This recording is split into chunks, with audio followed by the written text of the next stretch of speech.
Nerdy Sports Fan here with a breakdown of the Thanksgiving Day games. Our cup runneth over. 3 games, 3 pretty good games to watch actually. Now I'd like to start things off by saying what I'm thankful for this year.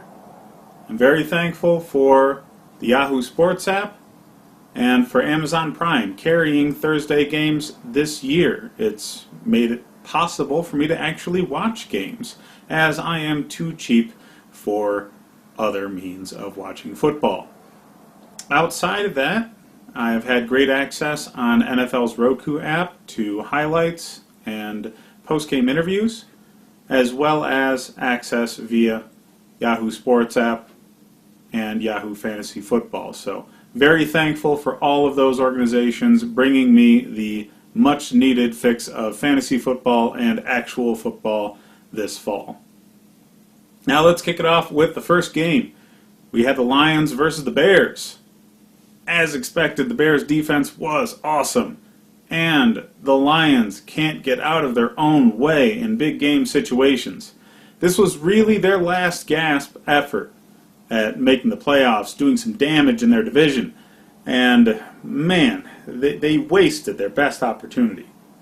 Mitchell Trubisky, nobody really thought he was going to miss this game, but, last second injury in the game on Sunday, really hampered his abilities to practice during the week, and they just wanted to play it safe. So, here's Chase Daniel in the lineup. How does Chase Daniel, with barely any practice time, beat your team? That's just terrible. Now, Matt Patricia is supposed to be a defensive mastermind, and I understand he doesn't have a heck of a lot of depth on that defense, but he's got Ziggy Ansah, a very good pass rusher. He's got Slay, a very good corner. He should be able to make something work with the rest of those guys to shut down a backup quarterback who didn't play at all before this game. And he couldn't. There's something wrong there. And again, this was just the best opportunity that they could have had, and they really squandered it. Matt Stafford threw the game away at the end of the game. Usually he's good for garbage time. I guess his team was too close and he choked. I'm not really sure what happened there for him mentally, but there were a couple of very obvious mental mistakes from Stafford really cost them the game. Give credit to the Bears defense, though. The Bears defense made those mistakes happen with pressure and very good coverage. So it's not just the Khalil Mack show. They're very good all around on that defense, as proven by the few games that they played without Mack earlier this season. They were able to just churn out enough offense for their defense to carry them through this win, and that's what Chicago's been about in the past. And I'm sure Chicago fans were very happy to see they were able to do that still in 2018 in the era of 100-point-plus football games. So it's going to be interesting to see things going forward. Obviously, the Bears are making the playoffs this year, and they're probably going to do some damage. I'm very interested to see what they're going to do lining up against a team like the Rams in the playoffs. Strong defense versus strong offense. That's what everybody wants to see. And the refs tend to put the flags away in the postseason, so the defense might get away with a little bit more. And yeah, it'll be fun to watch. But the Lions squandered their opportunities, did terrible. Matt Patricia's not doing well with that defense like you'd think he would. Matt Stafford's shooting himself in the foot and the entire city of Detroit in the foot. And the Bears make good with defense. This should have been predictable for most. Even with Trubisky on the bench, the Bears are just too talented for a team like the Lions to handle. Now on to the second game. We had Washington going up against the Cowboys in a game just after Alex Smith did his best Joe Theismann impersonation. Yeah, everybody saw that Dallas was going to win. Personally, I thought that Washington was talented enough and coached well enough to at least cover the spread. They just barely missed that. Colt McCoy is a very good backup. He's actually one of the better backups in the league, and they didn't miss a lot of what Alex Smith does for that team in going down to Colt McCoy. McCoy didn't pass the ball as effectively as you'd like him to, but Alex Smith doesn't either, and he was able to make some things happen with his legs. He got a few first downs with his legs, and that's what you lean on Alex Smith to do too. So there wasn't a huge difference in their offensive game plan because of that. What really hurt them is just, the injuries are adding up there. They've got a hurt offensive line. Now they lose the captain of the offense. It's going down very slowly in Washington.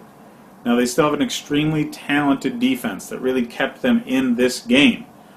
But Dallas just is healthier. They're healthier. They've got some prime positions with very talented players that Washington couldn't handle all game long. When you have Ezekiel Elliott along with a quarterback that can actually run the ball too and get it out to a very talented receiver in Amari Cooper, seriously. Raiders fans have got to be pissed watching this game. Amari Cooper put up 30 fantasy points today. He was all over the place. Lots of yards, a couple of touchdowns. Yeah, you really needed to trade that guy away to build your team, right, Raiders?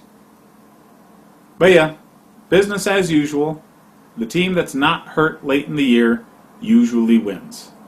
It was still a good fight to watch for Washington, though, so, there's some good things going on there. I don't think that it's unwatchable football the rest of the way, but they're obviously not going to do anything going forward. They're going to lose the divisional race. Their strength of their record earlier than Alex Smith's injury will possibly carry them into a wild card conversation, but I don't think they're going to make it. There's too much talent in the NFC right now, so other teams are going to pass them by. They're going to miss the playoffs just barely, and there's some question marks there in Washington. They have a stopgap quarterback. They have an old running back. They have a very injured offensive line. They really need to start building that team for the future rather than the present, and they're not really going to be able to do that too well with a middle round pick and the way the GM's been handling that team at least the past few seasons.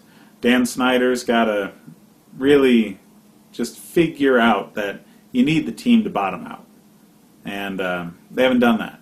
They haven't done that in a long time. So once they do, they'll be able to rebuild. Dallas, on the other hand, they keep on showing just enough signs of life for Jerry Jones to stay in denial. They have talent at a few key positions.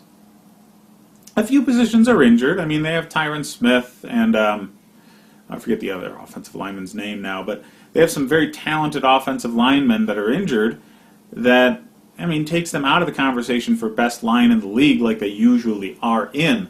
So the real strength of this team is hurt, but, they're still just showing just enough signs of life for Jerry Jones to keep telling himself that he's a good GM.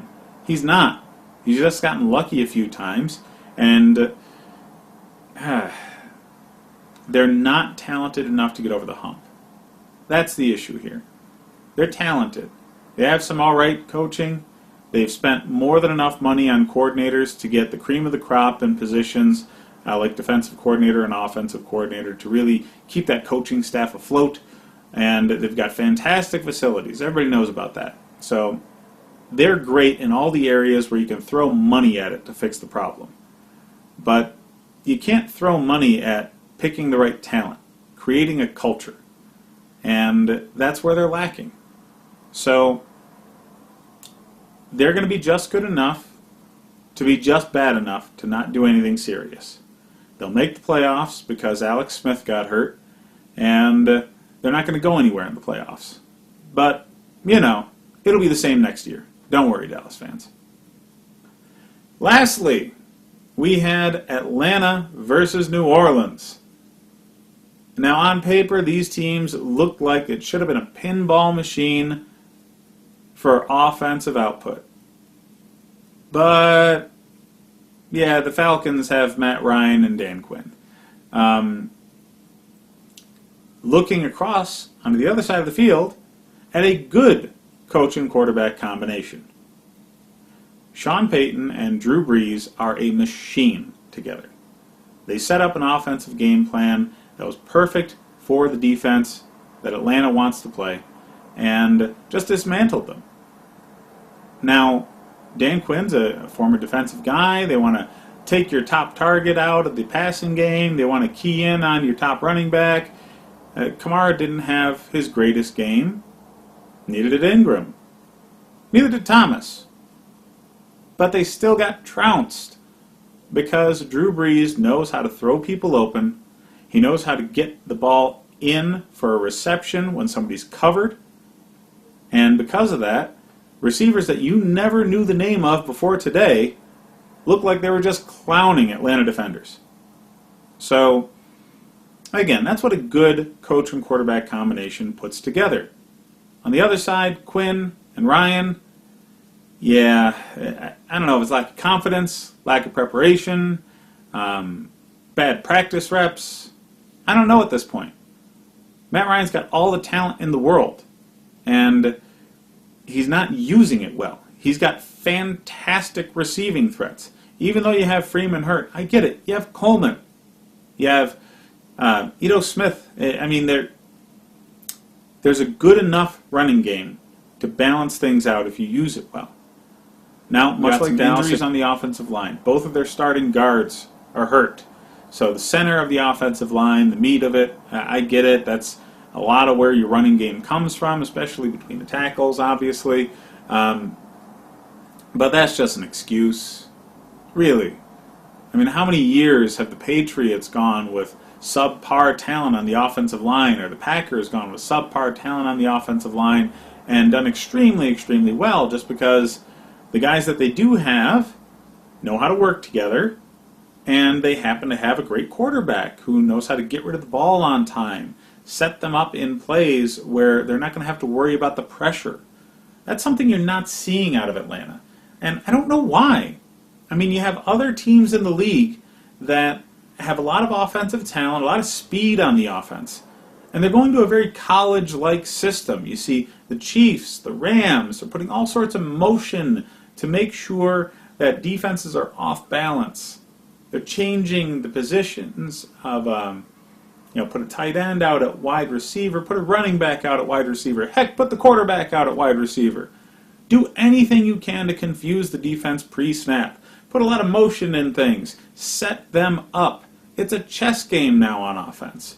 You move a guy across the field to get the defense looking in that direction while somebody else is coming from the other side on a big sweeping play. You see it in the Chiefs and the Rams offense all the time. Why has nobody else figured out how to do this yet? I mean, with a team like Atlanta, you have so much talent on that side of the ball. If you change or transition to an offense like that, all of a sudden they're lighting up the scoreboard. So, Quinn might save his job. He shouldn't, though. Quinn needs to get out of there. They need to get an offensive-minded guy in that building and see what they can do, getting an offensive-minded person together with that talent in Matt Ryan, Julio Jones, Calvin Ridley, move them around and really manipulate defenses because they have the staff for it. They're just not doing it. Well, I, for one, had a great time watching all these games on Thanksgiving. I'm very thankful for my ability to do this for you guys. So hit me up on Instagram to get my fantasy football picks of the week at the Nerdy Sports Fan. I'm starting to do podcasts now. So hit me up on iTunes. And again, I forget the app for Android, but I'm there too. So check out my podcasts. You're going to get the full audio of everything in the YouTube videos there, so you can listen to it on your drive to work or from work, whatever it is you do. Again, like and subscribe on YouTube if you like the content. I'm really thankful for you guys watching. Enjoy your holiday.